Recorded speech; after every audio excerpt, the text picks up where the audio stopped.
19 जुलाई 2025। इस तारीख के बाद से बीसीसीआई में एक चर्चा बहुत गर्म थी। क्या रोजर बिन्नी कार्यकाल पूरा करने से पहले अध्यक्ष पद से हटा दिए जाएंगे? अगर रोजर बिन्नी अध्यक्ष पद से हटा दिए गए तो फिर इतने कम वक्त के लिए नया अध्यक्ष कौन बनेगा? आप शायद सोच रहे होंगे कि इस तारीख का रोजर बिन्नी के अध्यक्ष पद से क्या लेना देना। तो मामला यह है कि 19 जुलाई 2025 के दिन रोजर बिन्नी हो गए थे 70 साल के। बीसीसीआई के संविधान के अनुसार 70 साल के बाद कोई भी अध्यक्ष पद पर नहीं रह सकता है।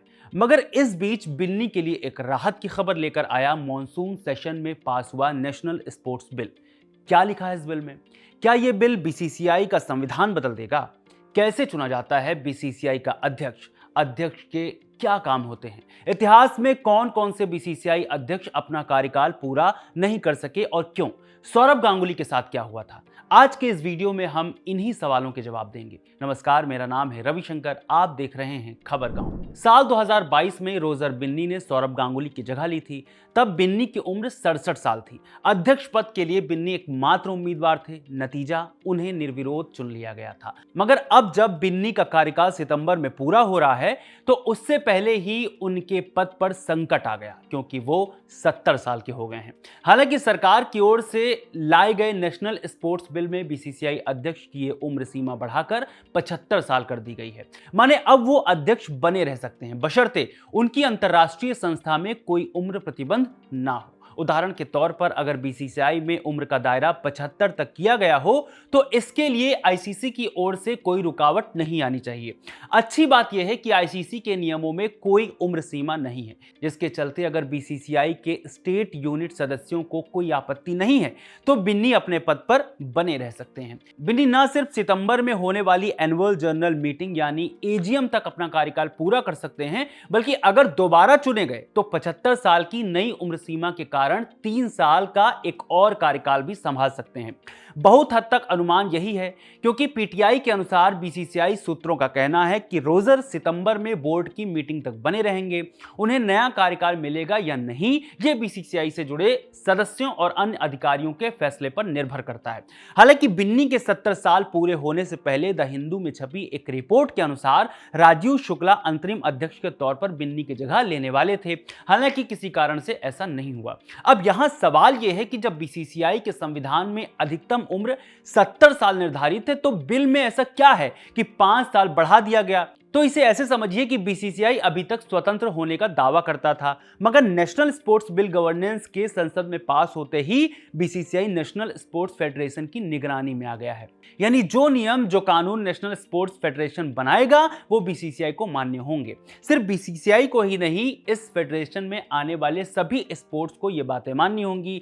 यहीं पर नेशनल स्पोर्ट्स फेडरेशन को समझ लीजिए, ये वो बॉडी है जो देश में होने वाले सभी खेलों के लिए नियम बनाती है, ट्रेनिंग की व्यवस्था करती है और खेल मंत्रालय के साथ मिलकर काम करती है। माने अब बीसीसीआई को भारतीय खेल मंत्रालय की सारी बातें माननी होंगी। हालांकि बीसीसीआई के पास कुछ फैसले लेने का अधिकार होगा जिसमें सरकार हस्तक्षेप नहीं करेगी।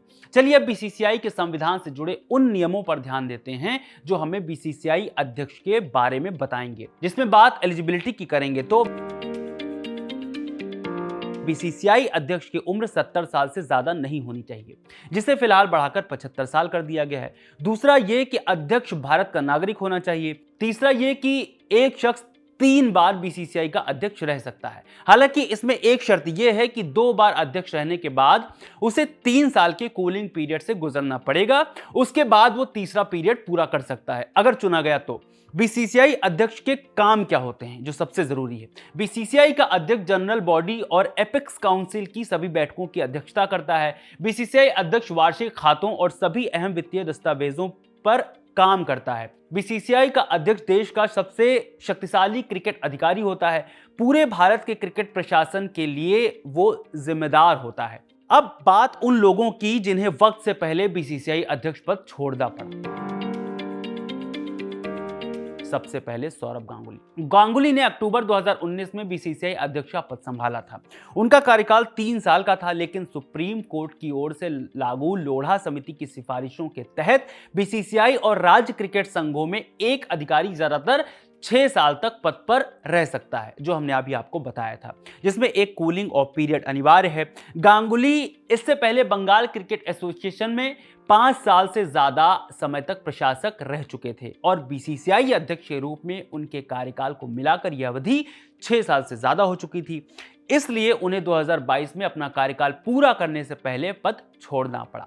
अब बात अनुराग ठाकुर की। अनुराग ठाकुर ने मई 2016 में बीसीसीआई अध्यक्ष का पद संभाला, लेकिन सुप्रीम कोर्ट के आदेश के कारण जनवरी 2017 में उन्हें पद छोड़ना पड़ा।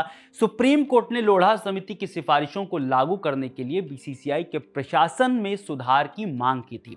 ठाकुर पर लोढ़ा समिति की सिफारिशों का पालन न करने और कोर्ट की अवमानना का आरोप लगा।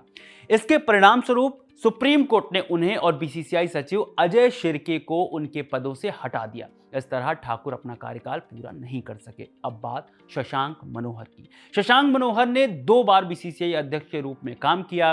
पहले कार्यकाल 2008 से 2011 तक पूरा किया, लेकिन दूसरे कार्यकाल में वो 2015 से 2016 तक सिर्फ कुछ महीने ही पद पर रहे।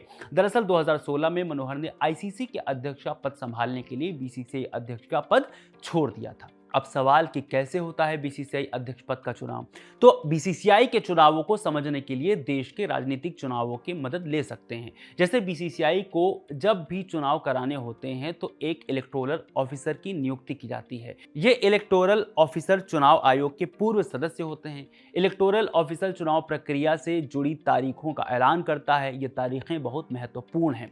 इसमें सबसे पहले बीसीसीआई के स्टेट एसोसिएशन अपने प्रतिनिधि को नामित करने के लिए आवेदन दाखिल करते हैं। इसके लिए एक डेडलाइन तय की जाती है। इसके बाद ड्राफ्ट मतदाता सूची तैयार की जाती है। यह सूची तैयार करने के बाद इन नामों पर आपत्ति दर्ज कराने का समय दिया जाता है।